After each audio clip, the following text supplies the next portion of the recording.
Yuzarsif yang kini menjadi pengurus serta penasehat istana, kembali mengembalikan pekerjaan penghidang makanan dan pembaca cerita kepada Huya dan Sufer. Putifar yang sudah terlalu percaya dengan Yuzarsif, sampai tak perlu mengecek laporan yang diberikan kepadanya. Zulaikha yang datang tiba-tiba pun juga memuji Yuzarsif, yang bisa membuat semua penghuni istana merasa nyaman. Zulaikha yang biasanya tidak pernah memuji orang, kali ini dia memuji Yuzarsif di depan Putifar. Hal itu membuatnya merasa aneh, karena biasanya Zulaikha lah yang biasa dipuji oleh orang-orang. Setelah Yuzarsif pergi, Zulaikha mengatakan kepada Putifar tentang sifat-sifat yang berubah terhadapnya, sampai ia tak mau memandang wajahnya sama sekali. Hal itu membuat Putifar merasa curiga kepada mereka, karena menurutnya ada yang disembunyikan oleh Zulaikha kepadanya. Malam harinya, akhirnya Zulaikha menyaksikan sendiri bahwa Yuzarsif sedang berdoa kepada Tuhan selain Amun. Hal itu langsung membuat Kalimama kembali menghasut Zulaikha untuk melaporkan kejadian itu kepada Putifar dan Anikmahu, agar Yuzarsif segera ditangkap dan dihukum. Akan tetapi Zulaikha malah mengancam Kalimama, jika dia menyebarkan berita itu maka dia akan dibunuh olehnya.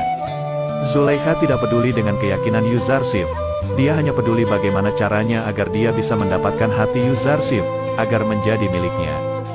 Zulaikha yang sudah dikuasai oleh hawa nafsu menyuruh Kalimama segera menghiasi kamarnya seindah mungkin. Dan setelah itu, ia menyuruh Yuzarsif datang ke kamarnya lalu mengunci ketujuh pintu kamarnya itu. Zulaikha ingin membuktikan kepada Yuzarsif, jika dia adalah budak yang harus mematuhi perintah majikannya. Setelah semua kamar sudah dihias, Kalimama segera memanggil Yuzarsif menuju kamar Zulaikha. Sebelum pergi, dia sempat berdoa kepada Allah agar selalu melindunginya, karena tidak seperti biasanya Zulaikha memanggilnya ke kamar tujuh pintu, di mana tempat itu adalah tempat yang bersifat pribadi baginya. Dan Kalimama segera menutup semua pintu, lalu menguncinya rapat-rapat. Setelah Kalimama pergi, Zulaikha mulai menggoda Yuzarsif agar dia mau memuaskan nafsu Zulaikha yang sudah tak terbendung begitu lama kepada Yuzarsif. Tapi Yuzarsif langsung menolak perintah Zulaikha itu, karena dia tidak ingin mengkhianati Putifar yang sudah baik kepadanya. Zulaikha yang sudah dikuasai oleh setan, tetap memaksa Yuzarsif dengan beralasan bahwa seorang budak harus menuruti perintah majikannya. Akan tetapi Yuzarsif lebih mematuhi penciptanya daripada majikan yang hanya menginginkan hawa nafsu setan. Saat Yuzarsif memandangi wajah Zulaikha, dia terlihat sangat buruk rupa, dan mengatakan Yuzarsif akan mematuhi perintahnya selama tidak bertentangan dengan perintah Allah.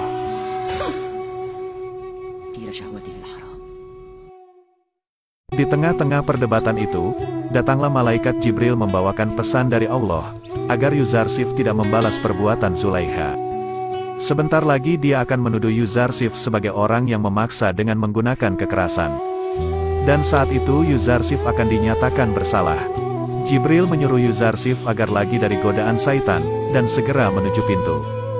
Dengan izin Allah, pintu yang harusnya terkunci rapat-rapat, membuka dengan sendirinya dan memberikan jalan untuk Yuzarsif keluar dari kamar Zulaikha. Zulaikha pun terus mengejar Yuzarsif, hingga akhirnya sebelum mereka keluar, Zulaikha sempat merobek baju milik Yuzarsif yang berusaha menariknya.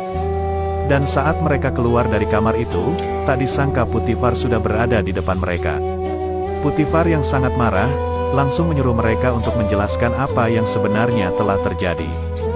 Seperti yang sudah dikatakan oleh Jibril tadi, Zulaikha langsung memfitnah Yuzarsif bahwa dia telah digoda dan dipaksa untuk memuaskan nafsu Yuzarsif. Yuzarsif yang tidak mempunyai saksi membuat Putifar mempercayai perkataan istrinya, dan akan segera menghukum Yuzarsif. Padahal sebenarnya ada dua pelayan yang mengetahui, bahwa Zulaikha lah yang bersalah. Tapi mereka tidak berani untuk bersaksi kepada Putifar, karena mereka takut dengan Zulaikha. Ketika Kalimama disuruh untuk memanggil Rudamun agar menangkap Yuzarsif, tiba-tiba Yuzarsif mengatakan, bahwa dia mempunyai saksi untuknya, yaitu seorang bayi yang bernama Kisin. Dia adalah keponakan dari Zulaikha yang kebetulan sedang berkunjung ke istana. Dan dengan izin Allah, Kisin berbicara kepada semuanya dan mengatakan bahwa jika baju depan Yuzarsif yang robek, maka Zulaikha tidak bersalah. Tapi jika baju belakang Yuzarsif yang robek, maka Zulaikha lah yang memaksa Yuzarsif dan menggodanya. Hal itu membuat semua orang di sana merasa terkejut, karena seorang bayi bisa berbicara dan mengatakan hal yang sudah terjadi. Setelah Putifar mengetahui bahwa Zulaikha lah yang bersalah, dia langsung memarahinya, karena sudah berusaha menipunya dengan tangisan. Putifar lalu meminta maaf kepada Yuzarsif, karena sudah menuduhnya, dan menyuruh semua orang di sana agar tidak menyebarkan kejadian itu kepada orang lain. Setelah itu, Zulaikha mengungkapkan kepada Kalimama bahwa seorang bayi bisa berbicara dan mengungkapkan yang sebenarnya terjadi. Zulaikha masih merasa aneh, karena Kisin mengatakan bahwa dia berbicara atas izin Tuhan Yang Maha Esa. Dia juga merasa aneh, karena pintu yang terkunci rapat bisa membuka sendiri seolah-olah memberikan jalan kepada Yuzarsif.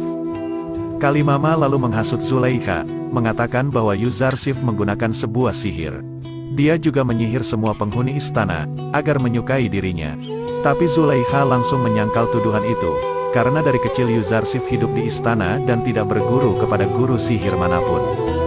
Kejadian itu ternyata langsung menyebar ke seluruh istana, bahkan sampai penjuru Mesir. Karena dua pelayan yang tadi menceritakan semua kejadiannya. Di sisi lain, pendeta Kimuni mulai mendekati seorang pelayan istana Amunhotep yang bernama Apophis. Dia menghasut Apophis jika selama ini Putifar dan Amunhotep memusuhi Amun dan akan memeranginya. Akan tetapi Apophis tidak mempercayai perkataan Kimuni, karena menurutnya Amunhotep adalah manusia setengah dewa, dan mana mungkin sesama dewa akan saling menghancurkan. Tapi Kimuni tetap menghasut Apophis dengan mengatakan bahwa Putifar dan Amunhotep sering menghina Amun dan para pendeta kuil. Kimuni juga sempat membahas skandal antara Zulaikha dan budak Ibraninya, yang menurutnya itu adalah kutukan dari Amun untuk Putifar dan keluarganya. Dia juga menyuruh untuk menemui Anikmahu, agar aku bisa percaya bahwa yang dikatakannya itu adalah benar. Singkat cerita, saat masyarakat sedang mendengarkan Amun berbicara, terlihat ada seseorang yang penasaran dari mana asal suara dewa Amun itu. Ketika dia memandang di sebuah jendela, Amun langsung memarahi orang itu dan menganggap dia kafir, karena telah meragukan Amun. Dan ternyata selama ini yang berbicara dan mengaku sebagai Amun adalah Anikmahu, yang bersembunyi di balik jendela kuil yang ada di atas. Tapi semua warga Mesir tidak mengetahui hal itu, karena mereka sudah sangat fanatik dengan Amun dan takut akan kutukan darinya. Sementara itu Zulaikha mulai cemas, karena berita aibnya sudah tersebar ke seluruh Mesir. Kalimama juga menjelaskan bahwa seluruh wanita bangsawan Mesir mulai menjelek-jelekkan Zulaikha, karena sudah tertarik dengan seorang budak. Zulaikha pun langsung marah mendengarnya, dan akan membuktikan ke semua wanita bangsawan Mesir, jika mereka di posisinya mereka juga akan melakukan hal yang sama kepada Yuzarsif. Singkat cerita, datanglah Anikmahu ke istana Putifar, untuk menanyakan tentang kejadian skandal antara Zulaikha dan Yuzarsif. Ketika dia sampai di istana, hanya Yuzarsif saja yang tidak memberikan hormat kepadanya. Dan pada akhirnya Anikmahu mengetahui sosok Yuzarsif yang sesungguhnya. Saat Zulaikha dan Putifar menemui Anikmahu di kuil Amun, Anikmahu langsung memarahi mereka, karena telah berbuat hal yang tidak terpuji. Zulaikha yang dianggap dewi terbesar kuil Amun, melakukan skandal dengan seorang budak yang tak tahu tata krama, karena tidak memberi hormat kepada Anikmahu. Putifar yang mendengarnya hanya cuek dengan semua ocehan dari Anikmahu. Dan Zulaikha yang sudah terpojok, meminta kesempatan kepada Anikmahu, bahwa dia bisa membuktikan kalau dirinya tidak bersalah. Anikmahu pun akan melihat apa yang akan dilakukan Zulaikha untuk membersihkan aibnya pada semua orang.